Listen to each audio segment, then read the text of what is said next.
मुझे दुख और तकलीफ इस बात की है कि मैं अगर हिसार में आऊं और आपसे ये कहूं कि मुझे हिसार के किसी म्युनिसिपल स्कूल में चपरासी बना दो, तो आप कहोगे राजीव भाई आपकी क्वालिफिकेशन क्या है, और मैं कहूं मेरी कोई क्वालिफिकेशन नहीं है, तो आप मुझे म्युनिसिपल स्कूल का चपरासी भी नहीं बनाओगे। और कल को मैं हरियाणा का चीफ मिनिस्टर बन के आ गया, तब क्या करोगे? उसी जीरो क्वालिफिकेशन पर मैं हरियाणा का अगर चीफ मिनिस्टर बनकर आया तो आप मेरे गले को मालाओं से लाद दोगे और जिंदाबाद इतनी करोगे तो सारा शहर बहरा हो जाए। ये विडंबना है हमारे देश की।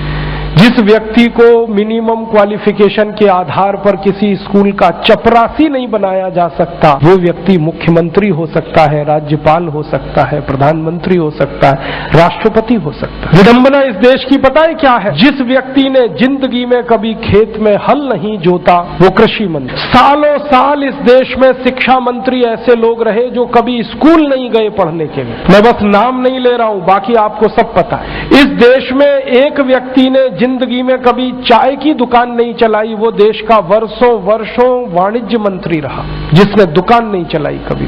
फाइनेंस का जिसको ABCD नहीं आता वो सालों साल इस देश में वित्त मंत्री रहता है। जिसने कभी अपने बेटे और बेटियों को भारत की सेना के लिए भेजा नहीं कुर्बान होने को, वो देश का रक्षा मंत्री हो सकता है। और जिसको अपनी रक्षा करने के लिए सैकड़ों जवान लगते हैं वो देश की क्या रक्षा करेगा?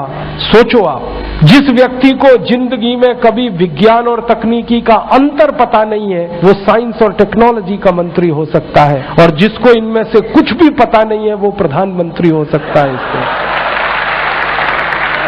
ये विडंबना है हमारे देश की। अज्ञानी व्यक्ति ज्ञानियों पर शासन कर सकता है, और हमारे शास्त्रों में कहा गया है, वेदों में कहा गया है कि अज्ञानी व्यक्ति जब ज्ञानियों पर शासन करे तो समझ लेना देश और समाज का बंटाधार ही होना है। हमारे देश में यही हो रहा है। हर अज्ञानी ऐरा गहरा नत्थू खैरा जो किसी नेता की चप्पलें उठाता था, जो किसी के जूतों में पॉलिश करता था, जिसने कभी किसी नेता के घर में रोटियां बना के खिलाई, वो राष्ट्रपति पद तक लोग पहुंचे हैं। ऐसी स्थिति हमारे देश में। उनकी क्वालिफिकेशन ही एक है कि कभी किसी बड़े नेता के रसोई में रोटियां बना के खिलाई तो राष्ट्रपति हो जाओ भैया। ऐसी बंदर बांट मची है इस देश में। और ये उस देश में जिसकी आजादी के लिए 7,32,000 लोग कुर्बान हुए हैं, उस देश में। मुझे बहुत दुख होता है, तकलीफ होती है। अभी एक सच्ची घटना मेरे साथ घटित हुई। मैं एक दिन कानपुर गया था, तो कानपुर के रेलवे स्टेशन पे उतरा। उतरने के बाद शहर में बाहर आने के लिए नीचे पुल पर से उतर के आया तो एक छोटी सी चाय की दुकान थी। उस पर एक बेटी और एक माँ और एक छोटा सा बेटा आपस में बात कर रहे थे। वो क्या बात कर रहे थे? वो कह रहे थे, माँ हम गरीब क्यों हैं? तो कान में मेरे शब्द पड़ गए। मैंने कहा ये इस तरह का प्रश्न कोई अपनी माँ से पूछे तो मुझे लगा ये कोई साधारण लोग नहीं है, कुछ तो इनमें असाधारणपन है। चल के पूछा जाए कौन लोग हैं, परिचय लिया जाए। तो मैं गया उस दुकान पे, मैंने पूछा आप लोग कौन है? तो उन्होंने कहा कि हम तात्या टोपे के परिवार के लोग।